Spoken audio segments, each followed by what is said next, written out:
അല്ലാഹു സുബ്ഹാനഹു വ തആല എല്ലാ മനുഷ്യർക്കും പൊതുവെ ജനറലായി ചില നിയമങ്ങൾ നിശ്ചയിച്ചു വെച്ചിട്ടുണ്ട്. അതോടൊപ്പം തന്നെ സ്ത്രീകൾക്കും പുരുഷന്മാർക്കും വ്യത്യസ്തമായ നിയമങ്ങളും അല്ലാഹു സുബ്ഹാനഹു വ തആല നിശ്ചയിച്ചിട്ടുണ്ട്. മനുഷ്യരുടെ വേഷവിധാനത്തിലും തഖ്വയുണ്ട്, അതിലുമുണ്ട് സൂക്ഷ്മത. തഖ്വ എന്നാൽ റബ്ബിൻ്റെ വിധിവിലക്കുകൾക്കനുസരിച്ചുകൊണ്ട് ജീവിക്കുക എന്നതാണല്ലോ അതിൻ്റെ വിവക്ഷ. വസ്ത്രധാരണത്തിലും അല്ലാഹു സുബ്ഹാനഹു വ തആല ചില വിധികളും വിലക്കുകളും ഏർപ്പെടുത്തിയിട്ടുണ്ട്. ചെയ്യണമെന്ന് പറഞ്ഞതുമുണ്ട്, ചെയ്യരുതാത്തത് അരുതെന്ന് പറഞ്ഞതുമുണ്ട്. അതിലും സൂക്ഷ്മത പാലിക്കുമ്പോഴാണ് ഒരു സത്യവിശ്വാസി പൂർണ്ണ സത്യവിശ്വാസിയാകുന്നത്. വേഷവിധാനങ്ങൾ ആണിന് പെണ്ണിൻ്റെയോ പെണ്ണിന് ആണിൻ്റെയോ വേഷവിധാനം സ്വീകരിക്കരുത് എന്ന് റസൂൽ കരീം സല്ലല്ലാഹു അലൈഹി വസല്ലം പറഞ്ഞു. ആണിനുമുണ്ട് വേഷങ്ങളിൽ ചില വിധിവിലക്കുകൾ, പെണ്ണിനുമുണ്ട്. ആണിനോട് പറഞ്ഞു നീ പെണ്ണിൻ്റെ വേഷം ധരിക്കരുത്, അങ്ങനെയുള്ളവരെ ശപിക്കപ്പെട്ടവരാണ്. സ്ത്രീയോട് പറഞ്ഞു പെണ്ണെ നീ ആണിൻ്റെ വേഷം ധരിക്കരുത്, നിനക്ക് ചില വേഷവിധാനങ്ങളുണ്ട്, ആണിൻ്റെ വേഷം ധരിച്ചാൽ നീയും ശാപത്തിനിരയാകും. മറക്കേണ്ട ഭാഗങ്ങൾ കൃത്യമായി അള്ളാഹു പഠിപ്പിച്ചു തന്നിട്ടുണ്ട്. പുരുഷനോട് പറഞ്ഞു നിർബന്ധമായും മുട്ടുപൊക്കിളിനിടയിലുള്ള ഭാഗങ്ങൾ നിന്റെ ഔറത്താണ്, അത് മറക്കണമെന്ന് പറഞ്ഞു. സ്ത്രീയോട് പറഞ്ഞു മുഖവും മുൻകൈയും ഒഴികെയുള്ള ഭാഗങ്ങൾ നീ മറക്കണം, അതിന് ഹിജാബ് എന്നാണ് പറയുക. ഹിജാബ് എന്നും പലപ്പോഴും ഒരു വിവാദ വിഷയമാണ്. പുരുഷന്റെ വേഷത്തെ സംബന്ധിച്ച് വല്ലാത്ത വിവാദങ്ങളൊന്നും ഉണ്ടാക്കാറില്ല. പുരുഷൻ പൊതുവെ ഇസ്ലാമിക വീക്ഷണപ്രകാരം അവർ നിർബന്ധമായും മറക്കാൻ പറഞ്ഞ ഭാഗങ്ങൾക്കപ്പുറത്തേക്ക് മറക്കുന്നവരാണ്. മുട്ടുപൊക്കളിനിടയിലുള്ള ഭാഗം നിർബന്ധമായും മറക്കണം എന്ന് പറഞ്ഞതിൻ്റെ അർത്ഥം അത് മാത്രം മറച്ചു നടന്നാൽ മതിയെന്നല്ല. നിർബന്ധമായി മറക്കേണ്ട ഭാഗം അതാണ്. മാന്യമായ വസ്ത്രധാരണം നബി സല്ലല്ലാഹു അലൈഹി വസല്ലമ അത് ഉടുത്തു തന്നു നമുക്ക്. തിരുനബി സല്ലല്ലാഹു അലൈഹി വസല്ലം ശരീരത്തിൻ്റെ ഭാഗങ്ങൾ കാണുന്നത് ഇഷ്ടപ്പെട്ടിരുന്നില്ല. ഏറ്റവും കൂടുതൽ ലജ്ജയോടുകൂടിയ ഹയാ ഈമാനിൻ്റെ ഭാഗമാണ്. പ്രവാചകൻ സല്ലല്ലാഹു അലൈഹി വസല്ലം ലജ്ജയുടെ കാര്യത്തിൽ ഏറെ ഉയർന്ന തലത്തിലായി. അപ്പോൾ പുരുഷന്മാരോട് മറക്കാൻ പറഞ്ഞ ഭാഗങ്ങൾ അതിനപ്പുറത്തേക്ക് അവർ മറക്കുന്നുണ്ട്. എന്നാൽ ലോകത്തങ്ങനെ തന്നെയാണ്. പുരുഷന്മാരെപ്പോഴും എക്സിക്യൂട്ടീവ് ഡ്രസ് കോഡുകളായിരിക്കും അവരുടേത്. കാരണം സാധാരണ യൂറോപ്യന്മാരും പാശ്ചാത്യരൊക്കെ അവർ പൊതുവേ ചിലപ്പോഴൊക്കെ ഇപ്പോഴത്തെ ഒരു പ്രകൃതി അനുസരിച്ചുകൊണ്ട് ട്രൗസറൊക്കെ ഇട്ട് നടക്കുമെങ്കിലും, പക്ഷേ അവർ ഒരു ഓഫീസിലേക്ക് വരുമ്പോൾ, അവരൊരു മീറ്റിങ്ങിലേക്ക് പോകുമ്പോൾ എക്സിക്യൂട്ടീവ് ഡ്രസ്സ് എന്ന് പറഞ്ഞു കഴിഞ്ഞാൽ ശരീരമാസകലം മറക്കുക എന്ന് പറഞ്ഞാൽ നല്ല ടൈയും കോട്ടും സൂട്ടും ഷൂവും ഒക്കെ ഇട്ടിട്ട് ഏകദേശം ശരീരത്തിൻ്റെ സിംഹഭാഗങ്ങളും അവർ മറച്ചിട്ടുണ്ടാകും. അതിലാർക്കും ഒരു അപാകതയും ആരും കാണുന്നില്ല, എല്ലാവരും അത് അംഗീകരിക്കുന്നു. പക്ഷേ പെണ്ണ് കുറച്ചൊന്ന് നന്നായിട്ട് വസ്ത്രധാരണം നടത്തിയാൽ അത് ഇന്ന് പലർക്കും ഇഷ്ടപ്പെടുന്നില്ല. അത് ധരിക്കരുത് എന്നാണ്. എന്ന് പറഞ്ഞാൽ സത്യത്തിൽ അത് ഒരു പെണ്ണിൻ്റെ സ്വാതന്ത്ര്യത്തെ ഹനിക്കലല്ലേ. ഒരു പെണ്ണിനെ ശരീരമാസകലം മറക്കണമെന്ന് തോന്നിക്കഴിഞ്ഞാൽ അത് അവരുടെ സ്വാതന്ത്ര്യമാണ്. ആ സ്വാതന്ത്ര്യത്തോട് പുച്ഛത്തോടു കൂടിയുള്ള മനോഭാവം ചിലർ പ്രകടിപ്പിക്കുന്നു. വിദ്യാലയങ്ങളിൽ വരെ അതുണ്ടെന്ന് നമുക്കിപ്പോഴുള്ള വിവാദങ്ങൾ മനസ്സിലാകുന്നുണ്ടല്ലോ. അവൾക്ക് എവിടെയൊക്കെ മറക്കണം? ഒരുപക്ഷെ അവരുടെ സുരക്ഷിതത്വത്തിൻ്റെ ഭാഗമായിട്ട് ഉള്ള തോന്നലായിരിക്കാം, അതല്ലെങ്കിൽ അവരുടെ മതവിശ്വാസത്തിൻ്റെ ഭാഗമായിട്ടുള്ള തോന്നലായിരിക്കാം. എന്തു ആവട്ടെ, ആണിനായാലും പെണ്ണിനായാലും അവർക്ക് ധരിക്കണം എന്ന് തോന്നിയ ഭാഗങ്ങൾ ധരിക്കാനുള്ള സ്വാതന്ത്ര്യമുണ്ട്. ആ സ്വാതന്ത്ര്യത്തെ ആരും പുച്ഛത്തോടു കൂടി കാണാൻ പാടില്ല. ഇനി അർദ്ധവസ്ത്രധാരണികളായിട്ട് നടക്കാൻ പെണ്ണിനും സ്വാതന്ത്ര്യമുണ്ട് ലോകത്തും രാജ്യത്തൊക്കെ. ആരും അതിനെ കയ്യേറ്റം ചെയ്യാൻ പാടില്ലല്ലോ. അത് സ്ത്രീകൾക്കെതിരെയുള്ള കയ്യേറ്റമല്ലേ? അത് അവരുടെ മൗലികാവകാശങ്ങൾക്കെതിരെയുള്ള കയ്യേറ്റമല്ലേ? അപ്പൊ സ്വതന്ത്രമായി ചിന്തിക്കുമ്പോൾ തന്നെ ഇപ്പോൾ അസഹിഷ്ണുത കാണിച്ചുകൊണ്ടിരിക്കുന്നത് സഹിഷ്ണുക്കളും പുരോഗമനവാദികളും എന്നും അവകാശപ്പെടുന്ന ആളുകളാണ്. ഒരു പെണ്ണ് സ്വമേധയാ സ്വതന്ത്രമായി സ്വച്ഛപ്രകാരം അവൾ ധരിക്കുന്ന വസ്ത്രത്തോട് നീ അത് അഴിക്കണം എന്ന് പറയുന്നത് മാനവിക മൂല്യങ്ങൾക്കും വിശാല മനസ്കതക്കും വിരുദ്ധമാണ്. ഇനി പരിശുദ്ധ ഖുർആൻ മുഅ്മിനാത്തുകളോട് എന്ത് പറയുന്നുണ്ട് എന്ന് നമുക്കൊന്ന് ആലോചിക്കാം. തഖ്വയെ കുറിച്ച് പറഞ്ഞല്ലോ. നമ്മുടെ സമൂഹത്തിൽ മുഅ്മിനാത്തുകളോട് അഥവാ സത്യവിശ്വാസിനികളോട് അള്ളാഹുവിൻ്റെ പരിശുദ്ധ ഖുർആൻ അഥവാ അള്ളാഹു സംവദിക്കുന്നുണ്ട്. അള്ളാഹു ചിലത് പറയുന്നുണ്ട്. അപ്പൊ ഈമാനുള്ള മുഅ്മിനാത്തുകളായ ആളുകൾ അത് സ്വീകരിക്കണം, അത് അംഗീകരിക്കണം. അതെന്താ പറയുന്നത്? അത് സൂറത്തുൻ നൂറിലെ 31-ാമത്തെ ആയത്ത് പരിശോധിക്കുക. സൂറത്തുൻ നൂർ وقل للمؤمنات يغضضن من أبصارهن ويحفظن فروجهن ولا يبدين زينتهن إلا ما ظهر منها وليضربن بخمرهن على جيوبهن. ഹിജാബ് അള്ളാഹുവിൻ്റെ കൽപ്പനയാണ്. ഹിജാബ് വെറും ഒരു സാംസ്കാരിക ചിഹ്നമല്ല, വെറും ഒരു സാമൂഹികമായ അടയാളപ്പെടുത്തലല്ല. ഹിജാബ് എന്തെന്ന് മുസ്ലിമീങ്ങൾ മനസ്സിലാക്കണം, ഇസ്ലാമിന് പുറത്തുള്ളവരും മനസ്സിലാക്കണം. കൃത്യമായി മനസ്സിലാക്കേണ്ടത് അള്ളാഹുവിൻ്റെ കൽപ്പന അനുസരിച്ചുകൊണ്ട് ജീവിക്കുവാൻ ബാധ്യസ്ഥരാണ് സത്യവിശ്വാസികൾ. അതിൻ്റെ അപ്പുറത്തേക്ക് അള്ളാഹുവിൻ്റെ കൽപ്പനക്ക് വിരുദ്ധമായിട്ട് ആരെന്തു പറഞ്ഞാലും അതനുസരിക്കാൻ ഒരു സത്യവിശ്വാസിക്ക് സാധ്യമല്ല. അതിനേക്കാളും വലുത് അവന് മൃത്യുവാണ്, മരണമാണ്. ജീവിക്കുന്നുവെങ്കിൽ അള്ളാഹുവിൻ്റെ കൽപ്പന പ്രകാരം ജീവിക്കുക ഭൂമിയിൽ. അതല്ല സാധ്യമല്ല എങ്കിൽ പിന്നെ അവൻ ഇഷ്ടപ്പെടുന്നത് ഭൂമിയുടെ അടിത്തട്ടാണ്. ഇതാണ് സത്യവിശ്വാസിയുടെ മനോനില, അവൻ്റെ മൈൻഡ് സെറ്റ് അങ്ങനെയാണ്. അതുകൊണ്ട് തന്നെ വേഷവിധാനത്തിലും അള്ളാഹു എന്തു പറഞ്ഞോ അത് മുഅ്മിനായ പുരുഷനും മുഅ്മിനത്തായ സ്ത്രീയും അനുസരിക്കും, അംഗീകരിക്കും. പറയുന്നത് മുഅ്മിനാത്തിനോടാണ്. മുഅ്മിനാത്തല്ലാത്തവരോട് ഖുർആൻ പറയുന്നില്ല. മുഅ്മിനാത്തായ ഈമാനുള്ള സത്യവിശ്വാസിനികളോട്, പ്രിയപ്പെട്ട സഹോദരിമാരോട്, ഉമ്മപങ്ങന്മാരോട് ചിത്രീകരിക്കുകയാണ്. അവരോട് പറയുന്നത് വഖുല്ലിൽ മുഅ്മിനാത്ത്, പ്രവാചകരെ നിങ്ങൾ മുഅ്മിനാത്തുകളായ സ്ത്രീകളോട് പറയണം, യഗ്ളുദ്ന മിൻ അബ്സാരിഹിന്ന, അവരുടെ ദൃഷ്ടിയെ നിയന്ത്രിക്കണമെന്ന്, നോട്ടത്തെ നിയന്ത്രിക്കണമെന്ന്, വയഹ്ഫദ്ന ഫുറൂജഹുന്ന, അവരുടെ ഗുഹ്യസ്ഥാനങ്ങളെ അവർ സൂക്ഷിക്കണമെന്ന്, ലൈംഗികമായ വിശുദ്ധി അവർ പുലർത്തണമെന്ന് പ്രവാചകരെ അങ്ങ് പറയുക. വലാ യുബ്ദീന സീനത്തഹുന്ന, അവരുടെ ഭംഗി അലങ്കാരം അവർ പ്രകടിപ്പിക്കരുത്. ഇല്ലാ മാ ലഹറ മിൻഹ, അതിൽ നിന്ന് പ്രത്യക്ഷമായതൊഴികെ, അതിൽ നിന്ന് പ്രത്യക്ഷമായതൊഴികെ. നിങ്ങൾ അലങ്കാരം, ഭംഗി നിങ്ങൾ പ്രകടിപ്പിക്കരുത് എന്ന് അള്ളാഹുവിൻ്റെ കൽപ്പനയാണ്. അത് ഏതെങ്കിലും പൗരോഹിത്യ മതത്തിന്റെ തിട്ടൂരമല്ല, അതേതെങ്കിലും പണ്ഡിതന്മാരുടെ ഫത്വകളല്ല, ഏതെങ്കിലും പണ്ഡിത സഭകളുടെ പ്രമേയമല്ല. അത് സർവശക്തനായ അള്ളാഹുവിൻ്റെ കൃത്യമായ ശാസനയാണ്. അതുകൊണ്ട് തന്നെ മുഅ്മിനാത്തായ സ്ത്രീ ആ ശാസന ശിരസ വഹിക്കുവാൻ സർവാത്മന സന്നദ്ധമാകുന്നു. അത് മുഅ്മിനാത്തിന്റെ ലക്ഷണമാണ്, സത്യവിശ്വാസിനിയുടെ അടയാളമാണ്. എന്നിട്ട് അള്ളാഹു പറയുകയാണ് വൽയദ്രിബ്ന ബിഖുമുരിഹിന്ന, അവരുടെ ശിരോവസ്ത്രത്തെ അവർ താഴ്ത്തിയിടട്ടെ, അലാ ജുയൂബിഹിന്ന, അവരുടെ മാറിടത്തിലേക്ക്. വൽയദ്രിബ്ന, അവരുടെ ശിരോവസ്ത്രത്തെ അവർ താഴ്ത്തിയിടട്ടെ, എങ്ങോട്ട്? അലാ ജുയൂബിഹിന്ന, അവരുടെ മാറിടത്തിലേക്ക്. ഇതിനാണ് ഹിജാബ് എന്ന് പറയുക. ഹിജാബ് എന്നുള്ളത് ഈ ഖുർആൻ ആയത്തിന്റെ ആശയത്തിനാണ് ഹിജാബ്. ഹിജാബ് എന്ന അറബി പദത്തിന്റെ അർത്ഥം മറ എന്ന് മാത്രമാണ്. ഹിജാബിന്റെ കൊണ്ട് വിവക്ഷിക്കപ്പെടുന്നത് ഈ ആശയമാണ്.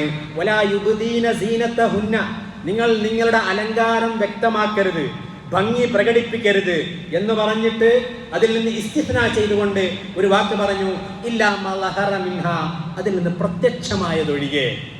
പ്രത്യക്ഷമായതൊഴികെ അങ്ങനെ പറഞ്ഞിട്ടുള്ളൂ. പ്രത്യക്ഷമായത് എന്താണ് എന്നുള്ളത് പിന്നെ ഹദീസിൽ നിന്നും തഫ്സീറുകളിൽ നിന്നുമാണ് നമ്മൾ മനസ്സിലാക്കുന്നത്. രണ്ട് തരം തഫ്സീർ അതിന് കൊടുത്തിട്ടുണ്ട്.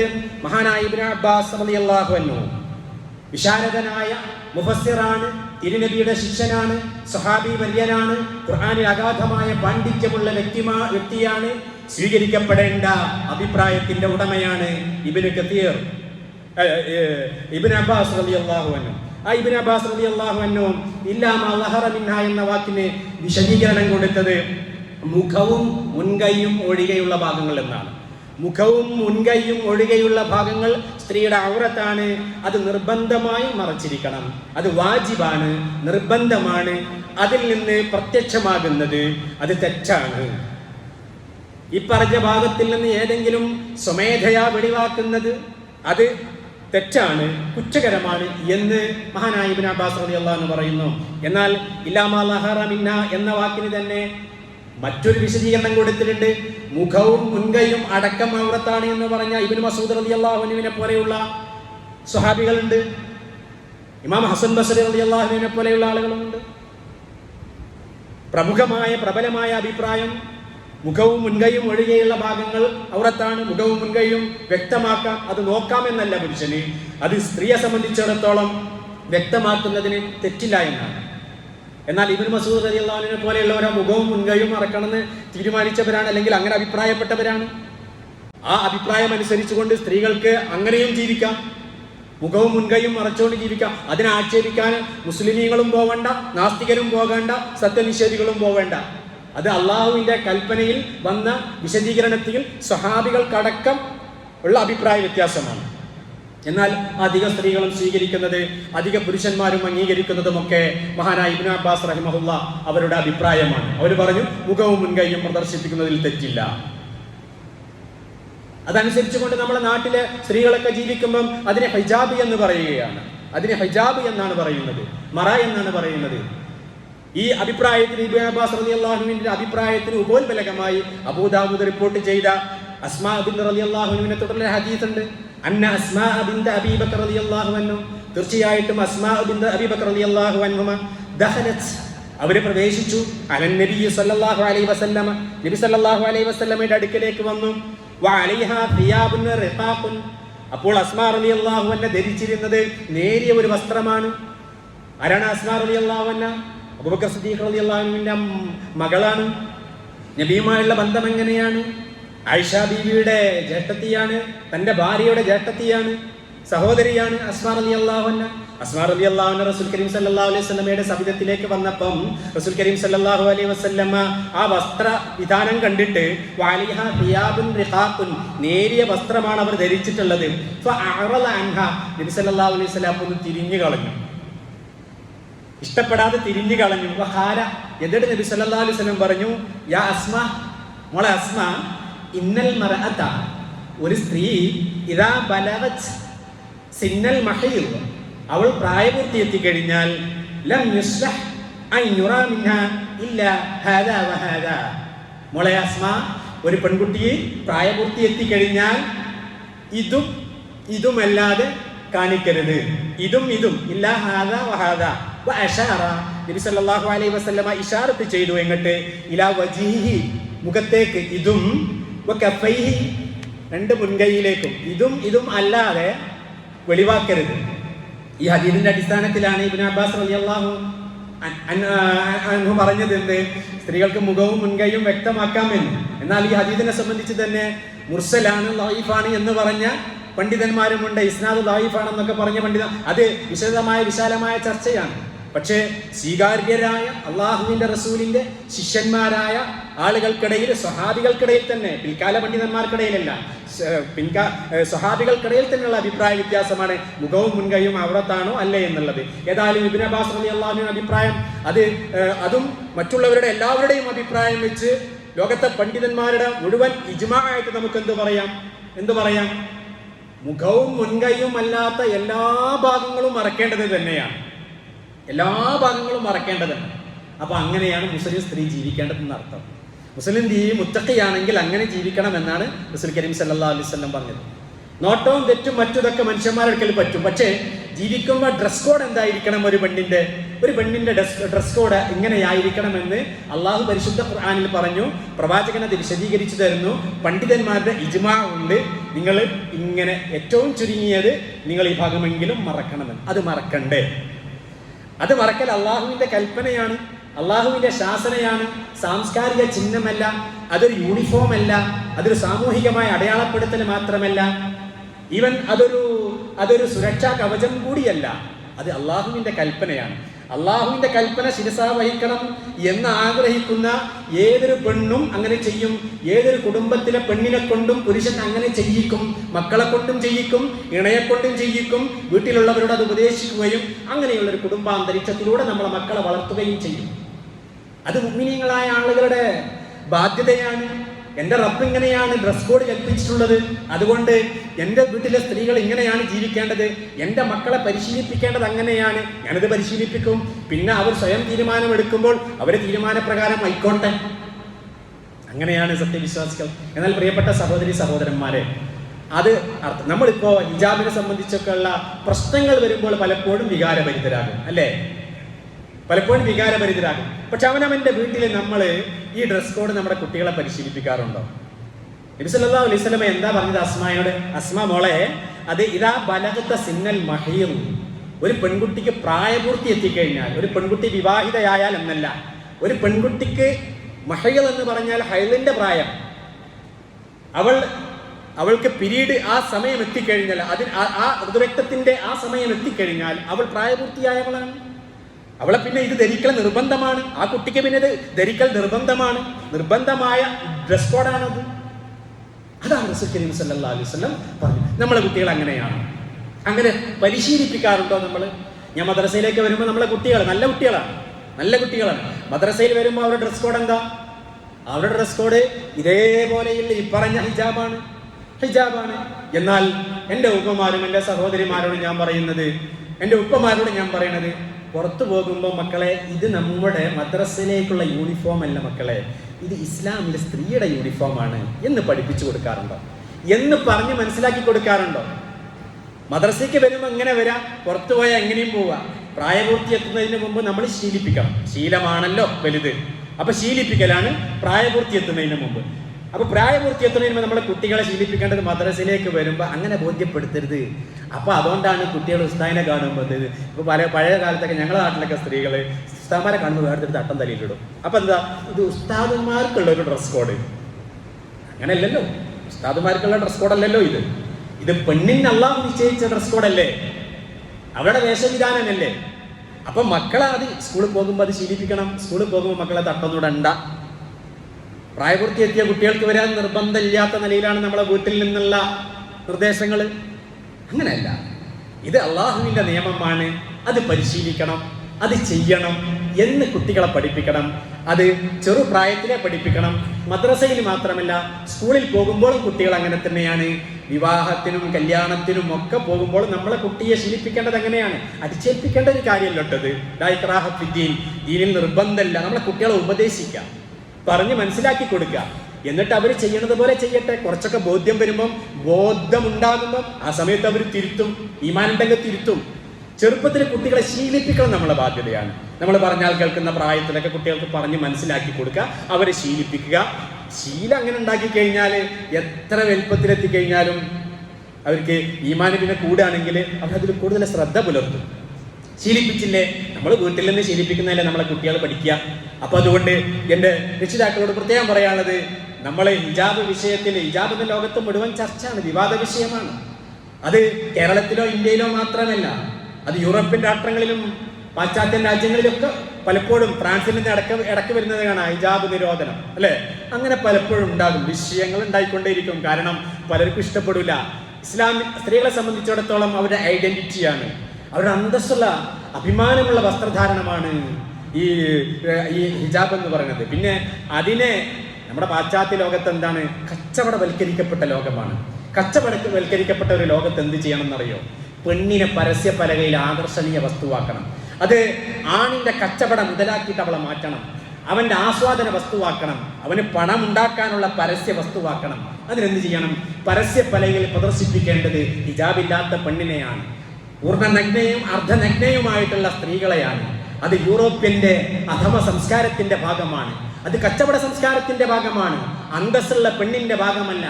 അന്തസ്സുള്ള പെണ്ണിന് അഭിമാനത്തോടുകൂടി, അത് എത്ര ആളുകൾ പറഞ്ഞിട്ടുണ്ട്. ഞാൻ ഈ വേഷം ധരിച്ചപ്പം എനിക്കൊരു സുരക്ഷാബോധം വന്നു, ഒരു ആത്മാഭിമാനം വന്നു, ഒരു ബോധമുണ്ടായി എന്ന്, അല്ലേ? പലപ്പോഴും ഞാൻ പീഡിപ്പിക്കപ്പെടുന്നു, എന്നെ പ്രയാസപ്പെടുത്തി എന്ന് പറഞ്ഞത് ആരാണ്? എന്ന് പറഞ്ഞത് ആരാണ്? അത് ഇപ്പൊ തന്നെ ഒരു MLA പറഞ്ഞല്ലോ, എല്ലാവർക്കും ആവശ്യം ആരെയാണ്? നഗ്നകളായ സ്ത്രീകളെയാണ് എന്നുള്ള അല്ലേ? നഗ്നകളായ സ്ത്രീകളെ പ്രദർശിപ്പിക്കുമ്പോഴാണ് അവിടെ കച്ചവടം നടക്കുക, ആൾക്കൂട്ടം ഉണ്ടാകുക. അങ്ങനെ ഒരു കച്ചവട വസ്തു ആകണോ നമ്മൾ?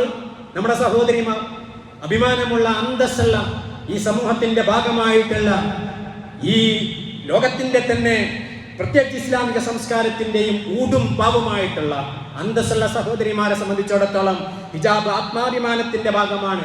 അത് ഊരി വെച്ചുകൊണ്ട് ഒരു വിട്ടുവീഴ്ചക്കും ഞങ്ങൾ തയ്യാറല്ല എന്ന് അഭിമാനമുള്ള പെണ്ണ് പറയുന്നതാണ്. ലോകത്തിന്റെ മുന്നിൽ കഴിഞ്ഞ കാലങ്ങളിൽ വിളിച്ചു പറഞ്ഞിട്ടുണ്ട് മുഅ്മിനത്തായ മുസ്ലിമത്തായ സഹോദരിമാർ. അതുകൊണ്ട് തന്നെ പ്രിയമുള്ളവരെ, അത് നമ്മുടെ ഒന്ന് പറയാൻ മനസ്സിലാക്കേണ്ടത് അള്ളാഹുവിന്റെ ശാസനയാണ്, കൽപ്പനയാണ്. മറ്റൊന്ന് സുരക്ഷിതത്വമാണ്, വേറെ ഒന്ന് അഭിമാനമാണ്.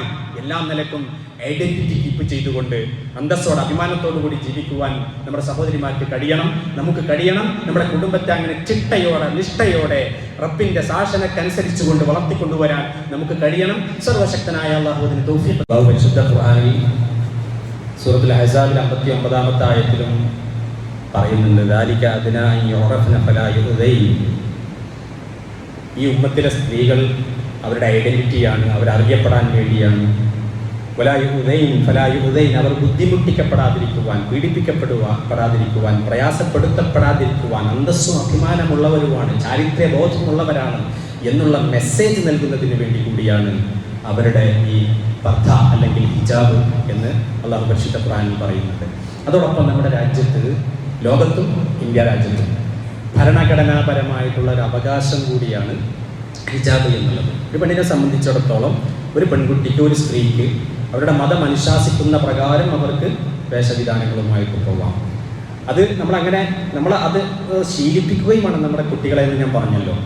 ഇത് ഒരു സ്കൂളിലേക്ക് ചെല്ലുമ്പോൾ അവിടെയുള്ള മഹാഭൂരിപക്ഷം കുട്ടികൾക്കും ഹിജാബില്ല, മുസ്ലിം കുട്ടികൾ. എന്താ പൊതുസമൂഹം മനസ്സിലാക്കുക? ഇവർക്ക് നിർബന്ധമുള്ളൊരു സംഗതിയൊന്നുമല്ലല്ലോ. ഇത് ഏതാനും ഈ ഹിജാബ് ധരിക്കുന്ന കുട്ടികൾ അവർ കുറച്ച് ഫണ്ടമെന്റലിസ്റ്റുകളാണ്, അല്ലെങ്കിൽ മതമൗലികവാദികളാണ്, അല്ലെങ്കിൽ അവർ കുറച്ച് തീവ്ര മനോഭാവമുള്ളവരാണെന്നുള്ള തോന്നൽ ഉണ്ടാക്കി തീർത്തത് ആരാ? നമ്മൾ. സിഖുകാരനെ സംബന്ധിച്ചിടത്തോളം അവര് താടി വെക്കലും തലപ്പാവ് അണിയലും കൃപാണം വെക്കലും ഒക്കെ എന്ന് പറഞ്ഞാൽ വാളും ആയുധമാണിത്. ഇത് ഇന്ത്യൻ നിയമപ്രകാരം നിരോധിക്കപ്പെട്ട സംഗതിയാണ്. അതടക്കം കൊണ്ടു നടക്കാൻ വേണ്ടി ഒരു സിഖുകാരന് അനുമതി കൊടുത്തത് എന്തുകൊണ്ടാണ്? അവന് നിർബന്ധമായിട്ടും ആചരിക്കേണ്ട ആചാരമാണ് അത് എന്ന് രാജ്യത്തിന് ബോധ്യപ്പെട്ടത് കൊണ്ടാണ്. അത് അനുഭവങ്ങളിലൂടെ, ഗ്രന്ഥങ്ങളിലൂടെയല്ല, അനുഭവങ്ങളിലൂടെ അങ്ങനെ അവർ നടക്കുള്ളൂ. ഒരു മുസ്ലിം പെൺകുട്ടിയെ സംബന്ധിച്ചിടത്തോളം മഹാഭൂരിപക്ഷം കുട്ടികൾ ഒരു സ്കൂളിൽ അവരൊന്നും ഹിജാബില്ലാതെ നടക്കുന്നു. അപ്പൊ ഏതാനും കുട്ടികൾ ഇങ്ങനെ ഹിജാബേറ്റ് വരുന്ന സമയത്ത് ഇതെന്തോ തീവ്രവാദികളാണ്, ഇതെന്തോ ഭീകരവാദികളാണ്, ഇതെന്തോ മതമൗലികവാദികളാണെന്നുള്ള തോന്നല് പൊതുസമൂഹത്തിനുണ്ടാക്കുകയാണ്. അപ്പൊ അവിടെ ഹിജാബിന് വേണ്ടി വാദിക്കുമ്പം അവർ വിചാരിക്കുകയാണ് ഇവരെന്തോ ഒരു സങ്കുചിതമായ മനസ്സുകൊണ്ടാണ് ഇങ്ങനെ ചെയ്യുന്നത്. അപ്പൊ അതിന് പരിഹാരം ആരാ ചെയ്യേണ്ടത്? നമ്മളെ ഉമ്മത്ത്, നമ്മുടെ സമുദായം. അതെന്താ? നമ്മളാണ് മാറ്റം ഉണ്ടാക്കേണ്ടത്. അല്ല, ഞങ്ങളുടെ നിർബന്ധ ബാധ്യതയാണ്. പടച്ചോൻ പറഞ്ഞതുകൊണ്ടാണ്. ഞങ്ങൾക്കിതിന് വാശിയൊന്നും ഉണ്ടായിട്ടല്ല, ഞങ്ങൾക്കിങ്ങനെ ഞങ്ങളുടെ ഒരു ഐഡന്റിറ്റി ഇങ്ങനെ ഉണ്ടാക്കി അതിനൊന്നുമല്ല. ഇത് നിർബന്ധമായിട്ട് പടച്ചവൻ ഞങ്ങളോട് പരിശുദ്ധ ഖുർആനിൽ ഇങ്ങനെ പറഞ്ഞിട്ടുണ്ട്. അത് പറഞ്ഞുകൊണ്ട് ഞങ്ങളെ കുട്ടികളെ ഇങ്ങനെ അല്ലാതെ വിടാൻ പറ്റൂല. വിദ്യാഭ്യാസത്തിനേക്കാളും പ്രധാനം ഞങ്ങൾക്ക് ഞങ്ങളുടെ അള്ളാഹുവിൻ്റെ കൽപ്പന തന്നെയാണ് എന്ന തീരുമാനം എടുത്തു കഴിഞ്ഞാൽ ആരാണ് നമ്മുടെ കൈനീട്ടി സ്വീകരിക്കാതിരിക്കുക? അവിടെ ഒരു പ്രശ്നം ഉണ്ടാവില്ല. കാരണം മൊത്തത്തിൽ മുസ്ലിം സമുദായത്തിൻ്റെ ഈ ഒരു ബാധ്യതയാണ് ഇതല്ലെങ്കിൽ ഒരു നിർബന്ധ ബാധ്യതയാണ് എന്ന് ബോധ്യപ്പെടുകയാണ്. ഇനി ഇത് ഇല്ലാതെ നിങ്ങൾക്ക് വിദ്യാഭ്യാസം വേണ്ട എന്നുള്ള തീരുമാനം എടുക്കുമ്പോഴോ അതതിൻ്റെ പ്രാധാന്യം അവർക്ക് മനസ്സിലാവുകയാണല്ലോ.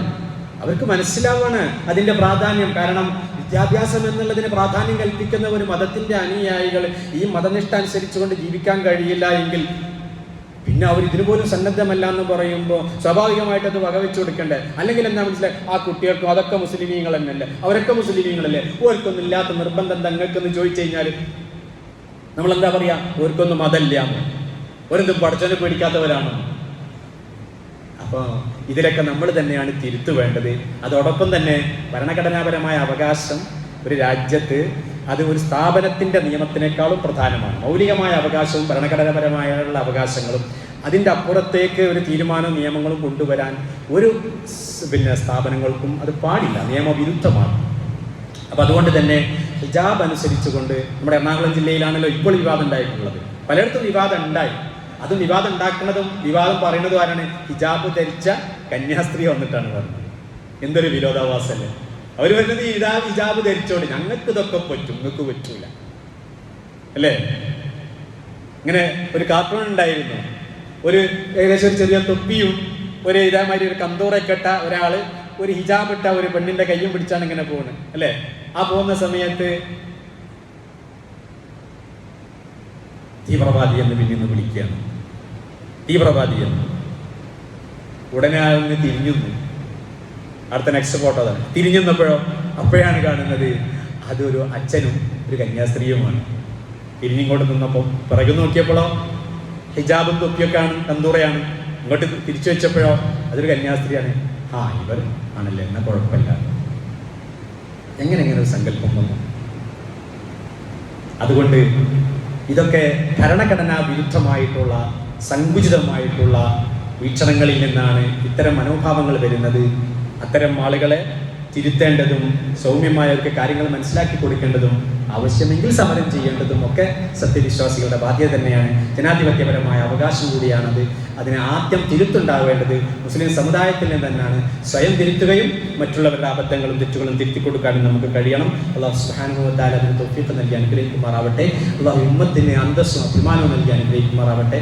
അല്ലാഹുവിൻ്റെ കൽപ്പനകൾ ജീവിതത്തിലുടനീളം പാലിക്കുവാൻ സർവശക്തനായ അല്ലാഹു നമുക്ക് തൗഫീഖ് നൽകട്ടെ. ജീവിതത്തിൽ സംഭവിച്ചു പോയ അബദ്ധങ്ങളും വീഴ്ചകളും